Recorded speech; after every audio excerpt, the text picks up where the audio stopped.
Assalamualaikum warahmatullahi wabarakatuh. Perkenalkan, nama saya Ahmad Delani dari kelas 10 Sains 1. Dalam video kali ini saya akan menjelaskan tentang pengertian wawasan Nusantara dan fungsi tujuan.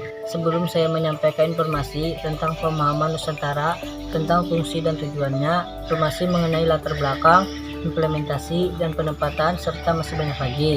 Pertama-tama pembahasan kita tentang pengertian wawasan Nusantara. Secara umum, pengertian wawasan Nusantara adalah cara pandang, sikap, dan bangsa Indonesia tentang diri sendiri dan bentuk geografisnya sesuai dengan Pancasila dan UUD 1945 dalam mencerminkan kesamaan wilayah dan meningkatkan kebinekaan untuk mencapai tujuan nasional. Yang pertama, pengertian wawasan Nusantara secara etimologis adalah cara pandang terhadap kesatuan kepulauan yang terdiri dari dua benua, yaitu Asia dan Australia, dan dua samudra, yaitu Samudra Hindia dan Samudra Pasifik. 2. Fungsi wawasan Nusantara. Secara umum, wawasan Nusantara bekerja sebagai pedoman, motivasi, mendorong, serta rambu-rambu dalam menentukan segala pemahaman, keputusan, tindakan, dan pelaksanaan untuk penyelenggaraan negara di pusat dan daerah, serta untuk masyarakat Indonesia berbangsa dan bernegara. Yang ketiga, tujuan wawasan Nusantara adalah mewujudkan nasionalisme yang tinggi dari segala aspek kehidupan rakyat Indonesia, yang mengutamakan kepentingan nasional sesuai kepentingan perorangan, kelompok, golongan, suku, bangsa, atau daerah. Kepentingan tersebut tetap mendesak agar tidak bertentangan dengan kepentingan nasional. Yang keempat, latar belakang wawasan Nusantara ada 4. Wawasan Nusantara dilatar belakangi dalam beberapa aspek, antara lain: A. Sebuah falsafah Pancasila. Pancasila merupakan landasan dan dalam pemahaman tentang Nusantara dari nilai-nilai yang ada di dalam Pancasila. B. Aspek kewilayahan Nusantara. Aspek kewilayahan Nusantara dalam hal ini pada komposisi geografi, karena Indonesia kaya akan sumber daya alam dan suku bangsa. C. Aspek sosial budaya. Aspek sosial budaya di mana hal ini dapat terjadi karena Indonesia terkait dengan suku bangsa yang memiliki adat istiadat, bahasa, agama, dan kepercayaan yang berbeda-beda, yang menjadikan tata kehidupan nasional memiliki hubungan yang bebas besar dari keberagaman budaya.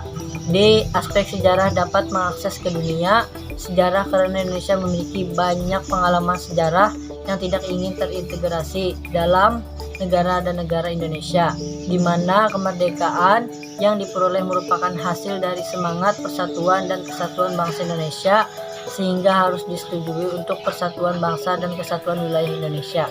Kelima, penerapan atau implementasi wawasan Nusantara.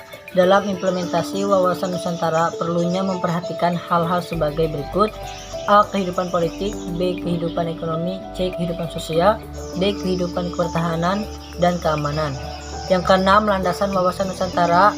Wawasan Nusantara dilandasi dengan dua landasan, antara lain landasan adil dalam Pancasila. Landasan konstitusional adalah Undang-Undang 1945. Yang ketujuh, asas wawasan Nusantara.